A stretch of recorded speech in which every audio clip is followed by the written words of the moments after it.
presentation is by Janisha Patel from the Institute for Justice and Reconciliation. She will be sharing youth-related insights from the Institute's Inclusive Economies Project. Janisha, over to you. Thanks so much. I'm just going to try and share my screen.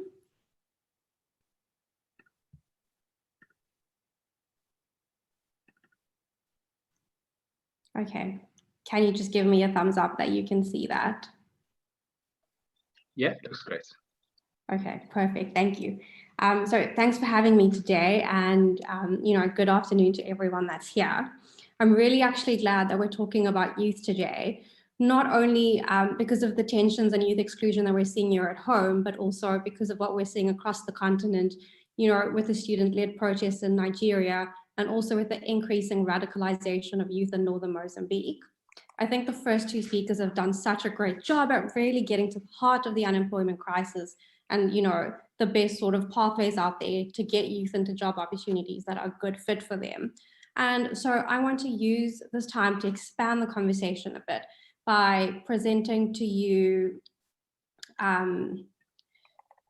a bit more of the real sort of feelings that young South Africans are experiencing around economic and political exclusion. And so I put together a short presentation that really looks at the extent that youth in our country feel excluded, both politically and economically. Something that we at the IJR, or the Institute of Justice and Reconciliation, are really involved in is public opinion data.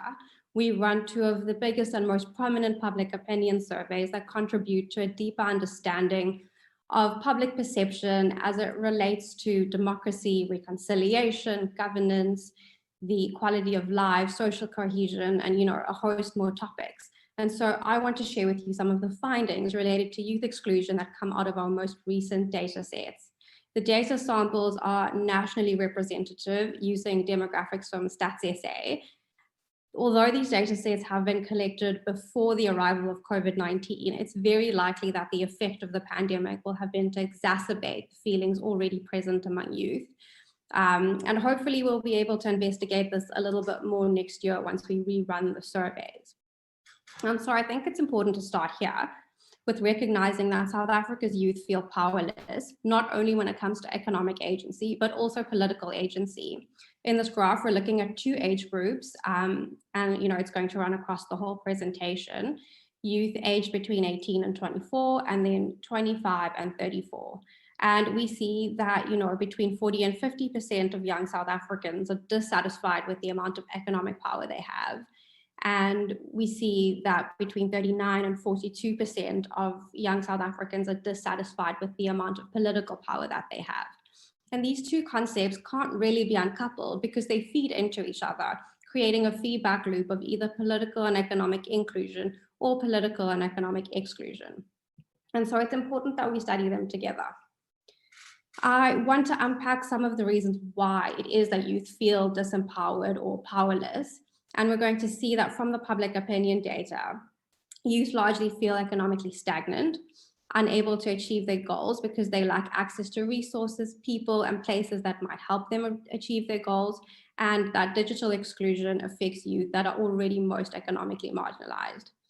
On top of all of this, the public opinion data then unearths that young South Africans feel unheard by political leaders or by people in power, and that there's a simultaneous feeling that voting in elections is pointless. And then youth also feel uninformed and unequipped to deal with the major problems that our country faces.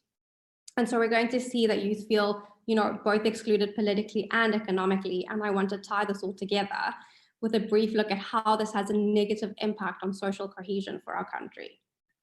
Before we dive into the perception data, I'm just going to pause here briefly to highlight, the extent of the unemployment crisis here in South Africa, but I'm not going to dwell on it too much because the last two speakers have also touched on this. And so the numbers in the bar represent unemployment in the thousands. And, it's quite clear that the onset of COVID-19 has made worse an already dire situation. And what the perception data does is gives a human face to the exorbitant number of economically excluded youth. And it helps to explain why they feel excluded on a more personal and human level. And so then getting into the perception data, we see here that youth between 18 and 24 years don't really feel that their financial circumstances are improving over the medium run. 2/3, which is, I think, 64% of youth feel that their financial situations are the same or worse compared to 2 to 3 years ago. And sadly, only about 1/3 feel that they're financially better off. I think with the onset of COVID, it's very likely that these numbers are going to be drastically skewed towards more youth feeling stagnant and more youth feeling worse off than they were 2 or 3 years ago. And a big reason why youth feel financially stagnant are the imposing and persistent barriers that stand in the way of goal attainment. I think that, the two speakers before me touched on this as well, and I think it's so important that we understand what these barriers are. We see that about 1 in 5 young South Africans feel as if they do not have access to the right places, the right education, the right financial resources, self-esteem, and people that they need to achieve their goals. And to unpack each of these just a little bit, starting with access to places, it's quite clear that the persisting and exclusionary apartheid spatial planning creates barriers for youth to access places where they need to be. It's also quite clear that the country's education system is so deeply dysfunctional that quality education becomes a privilege of affordability. And then there's our finance minister telling young people or encouraging them to pursue entrepreneurship, but we see that youth lack access to financial resources or credit. And the one that stands out to me is access to the right people. Networks of people remain fairly insulated in South Africa, with governance and commerce harboring opportunities within a handful of elite. And a push toward greater pluralism is exactly what we need to open up networks of people so that young people can be heard and can be empowered in these situations. And this takes us to digital inclusion. We see that most young South Africans do in fact have regular access to the internet. And this has actually improved significantly for those aged between 18 and 25 years old, up to 74% who have regular access to the internet. And I think that's 3 in 4 people that are sort of in that age group. Access to internet is both an economic and a political good because it's a space where youth can trade goods and services and also learn new skills. But it's a political necessity because it enables youth to debate, learn, and mobilize. Often, the political agenda is made up of items that are put forward by well-organized groups, and regular, stable access to the internet creates spaces for youth to organize, both now during COVID, but also long after that. And although these numbers do look pretty good, I think a closer look shows that there's a fair bit more work to be done when it comes to digital inclusion. And so here we're looking at access to the internet broken down by the Lived Poverty Index. This is an index made up of a set of questions from the Afrobarometer survey that tells us to what extent the respondent lives in poverty, ranging from high lived poverty to no lived poverty. And what jumps out here is that internet access is in fact more prominent among those who live in no or low lived poverty.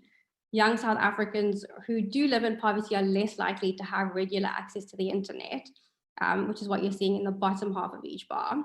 And we see that near half of young South Africans in the age group of 26 to 35 years old who do live in poverty have, none or near no access to the internet. And for the age group of 18 to 25, this is true for about 1 in 3 young South Africans who do live in poverty. And I think it's important to pause here and say that the government does officially recognize the importance of closing this gap. But sadly, I think, it's implementation where the wheels fall off. The economic recovery plan that was set out and made public a couple of weeks ago shows us that the government does mean to roll out internet for more areas, but the plan also says that there's no money for it. But what the plan doesn't say is sort of where or how the government proposes to get the funding, to expand digital inclusion. And why it's so important is because increasing digital inclusivity for South African youth, and particularly those burdened with poverty, allows for the creation of spaces where youth can be reached, be it for organizing, mobilizing, or setting up community networks. All of these things go on to contribute to social cohesion and strengthen our democracy through inclusion. A part of expanding digital inclusivity is access to information, analysis, and action steps. And this is where we begin to unpack the extent of political exclusion felt by youth. as it stood in 2019, over half of the country's youth feel that they're not well informed, nor are they qualified to participate in resolving the big issues that affect our country. And I think, this is just another reason why youth feel disempowered, marginalized, and lacking agency. This slide then shows the extent to which youth feel unheard by political leaders, both within local government, which are the 2 bars on the left, and then national government, the 2 bars on the right. And to me, these numbers are strikingly high. The yellow line shows the national average of South Africans who feel unheard by political leaders. And you can see that youth actually report feeling more unheard than the rest of South Africa. These figures show us that basically 4 in 5 young South Africans feel that their political leaders do not hear them. And this is important because youth have different challenges and concerns to older age groups. Something that came out of the town halls in the last national election was that the youth agenda was significantly divergent from that of older South Africans. And what's striking here is that half of South Africa's cabinet ministers are older than 57 years old, and the average age of a member of the National Assembly is 50 years old. And this contrasts to the average age of the South African population, which is 27 years, give or take a year. And then sort of just, carrying on with the democratic exclusion of youth, we see that youth are largely losing their support for the country's democracy.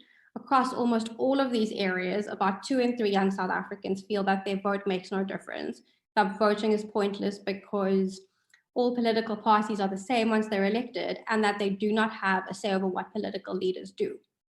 And what we might be seeing here is the paradox of voting, also known as the Downs paradox, which basically says that for a rational, self-interested voter, the cost of voting will normally exceed the benefits of voting. And in essence, this tells us that youth do not feel empowered by the ballot.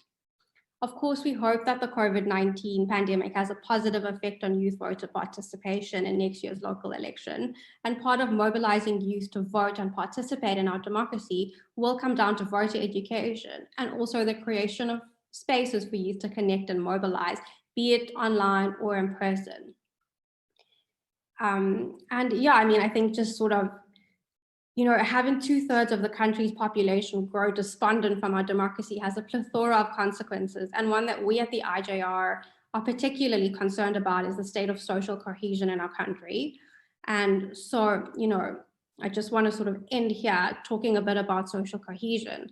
And the links between social cohesion and economic inclusion are starting to become clearer across the research that we're doing. But I think it also has an important place in this discussion about youth's political exclusion, which we've both seen. Which we've seen that youth feel, politically and economically marginalized. And so here we're looking at the willingness of young South Africans to use force or violence for a political cause.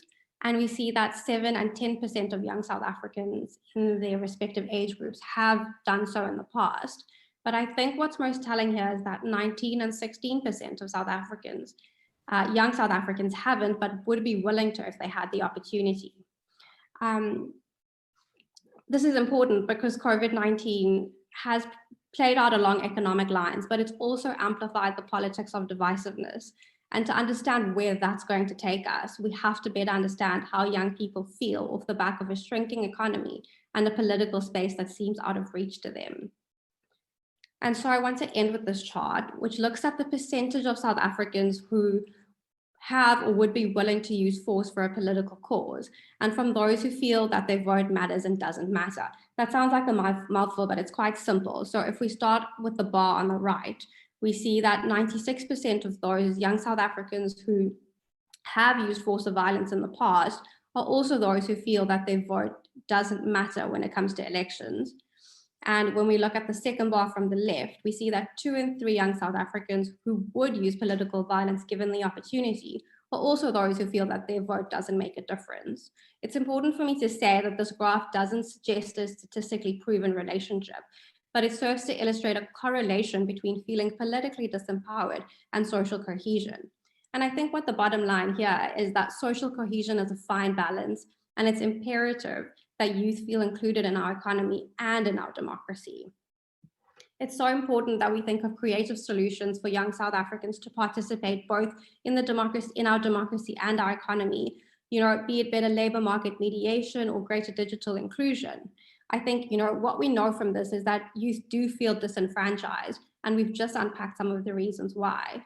And now it's pertinent more than ever that policymakers consider pragmatic solutions that create pathways for youth to be included at various levels of economic and democratic structures that also facilitate sustainable pathways to social cohesion for our country. And I'll end there. Thank you.